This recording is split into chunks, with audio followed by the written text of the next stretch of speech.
Bertemu kembali rentasan berita edisi 766, saya Zawaz Yusof, antara paparan utama. Mengapa Husam berubah hati? Netizen puji Mazli tinggalkan pejuang. Nama baharu mesti dengan pemikiran baharu. Apa ada pada parti orang muda?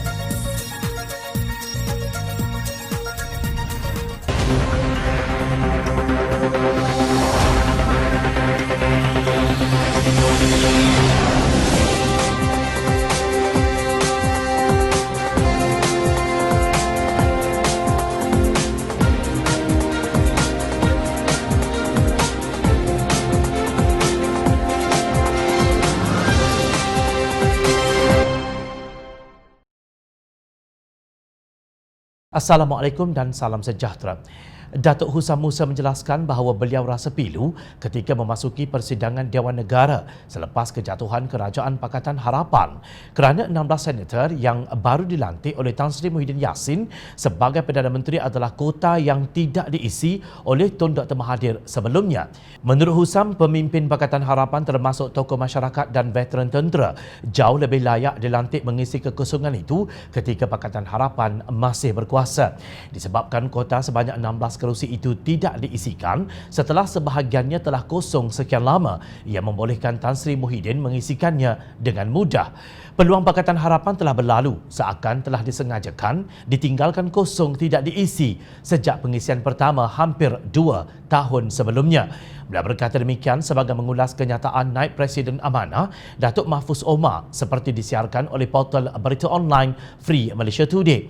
Isu kekosongan ahli senat ini telah acap kali dibangkitkan dalam mesyuarat Pakatan Harapan tetapi tidak ada penjelasan yang diberikan. Kedudukan ini tidak sama dengan apa yang dipersoalkan oleh YB Datuk Mahfuz seakan saya mempersoalkan kelambatan pelantikan saya sebagai senator, ujarnya.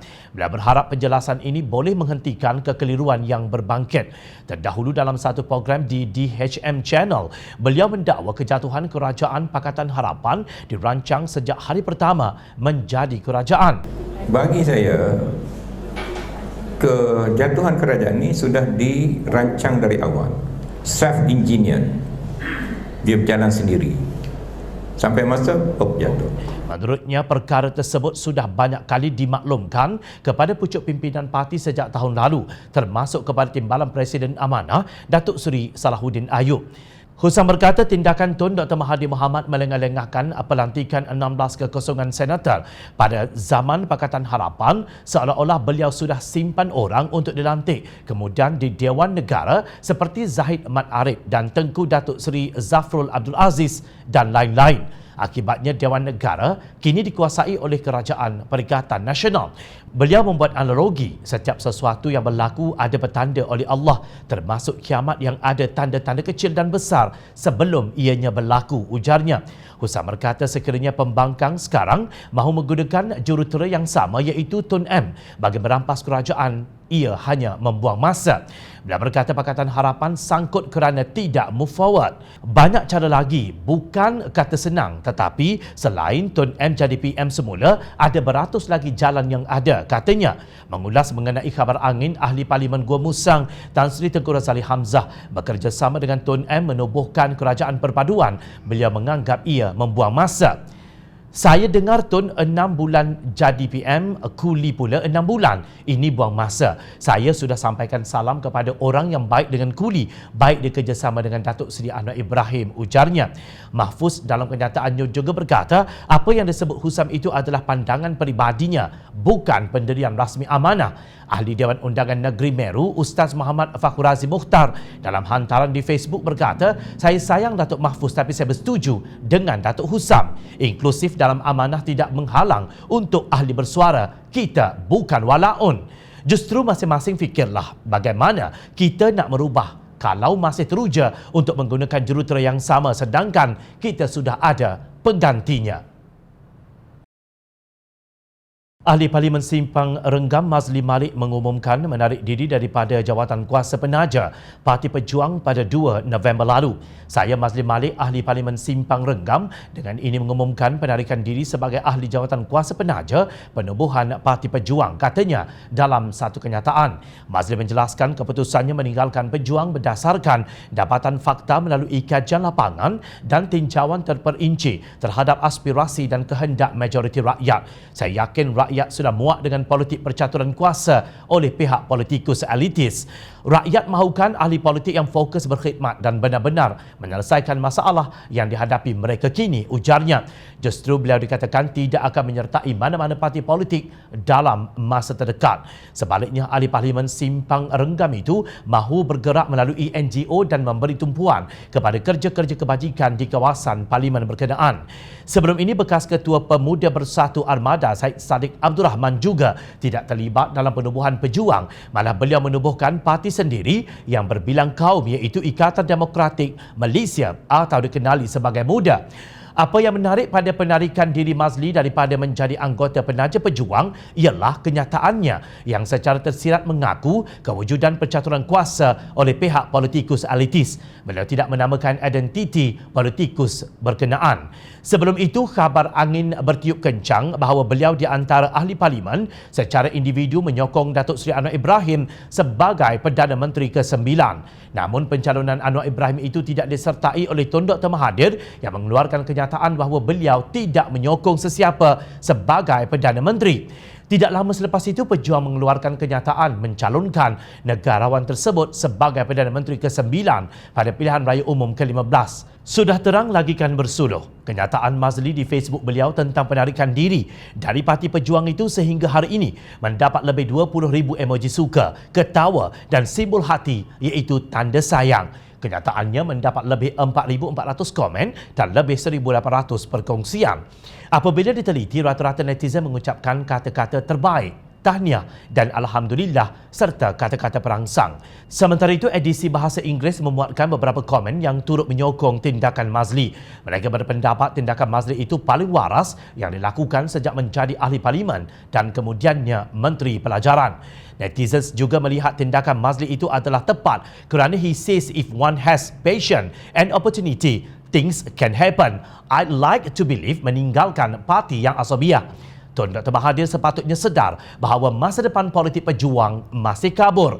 Kini Pejuang tinggal 3 ahli parlimen sahaja yang menyokong Tun Dr. Mahathir. Nampaknya galah pendek bekas Perdana Menteri ke-7 itu tidak dapat disambung dengan galah yang lebih panjang milik Muafakat Nasional.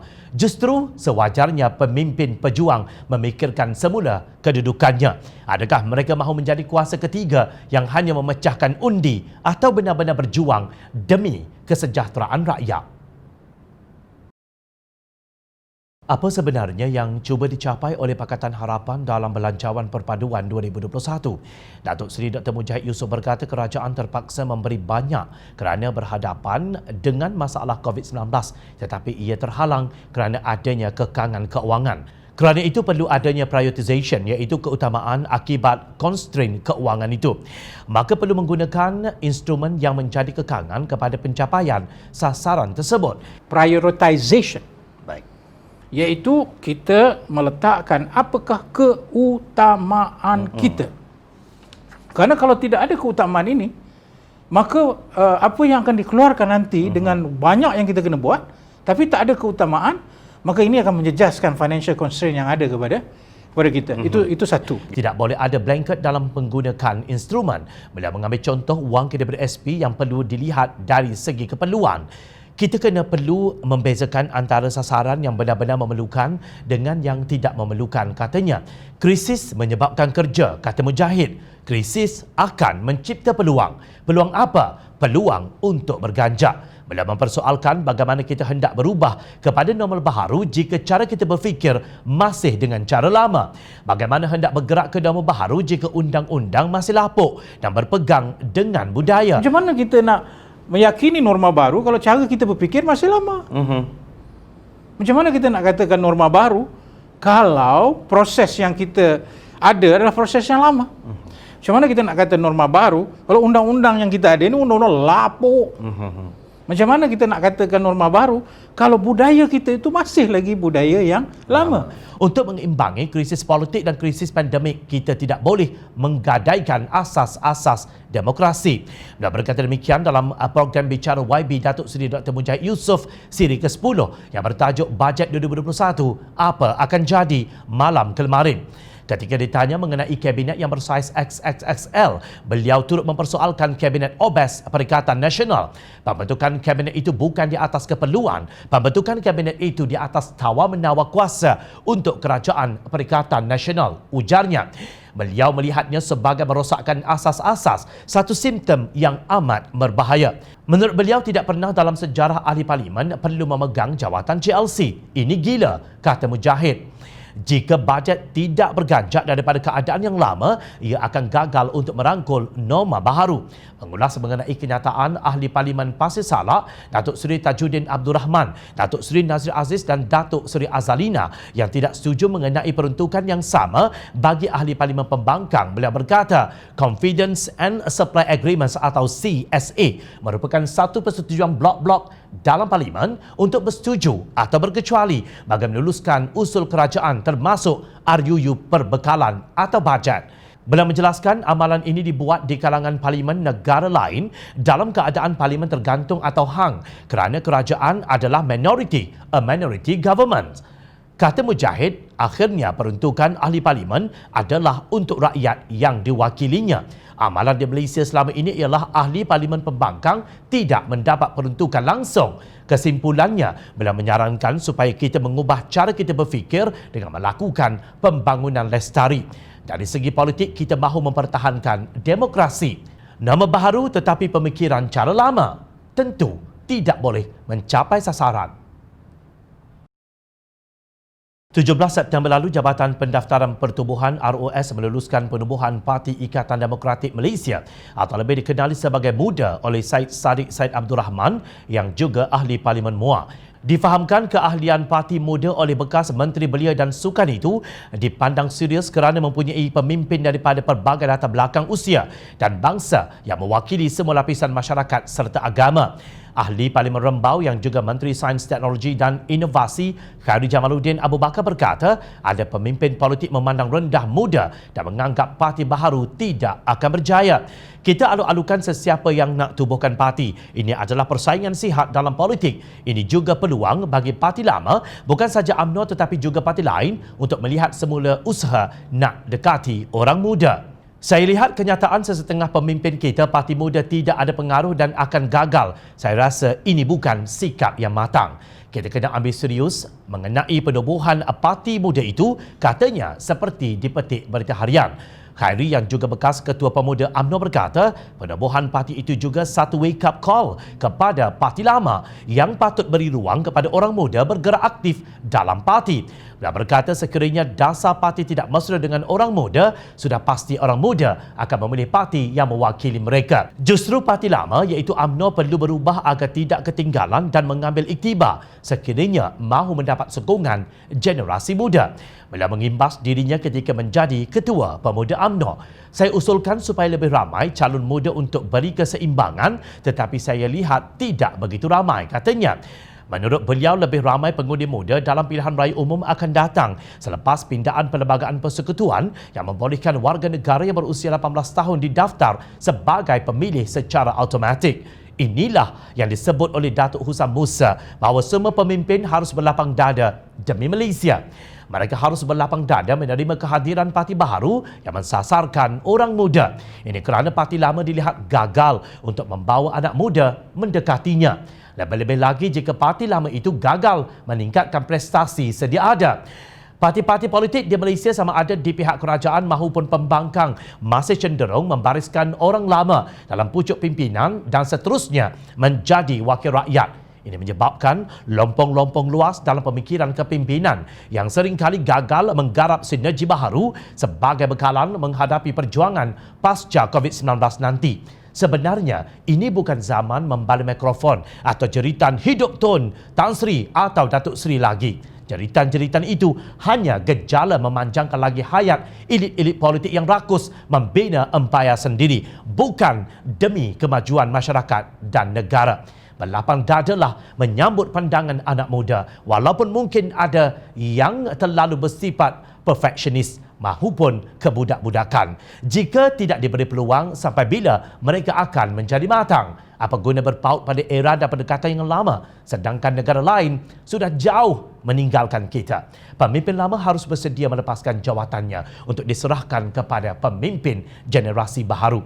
Justru jika pucuk pimpinan dalam parti yang lama hanya mencemik terhadap kehadiran parti untuk anak muda, bersedialah untuk menemui jalan mati. Jangan biarkan bahtera terus tersangkut di limbungan sedangkan pihak pesaing penuh dengan semangat orang muda telah jauh menempuh lautan. Jika sudah mula kehilangan sokongan dan empati, tindakan paling terpuji ialah berhenti. Turunlah di saat masih dihormati.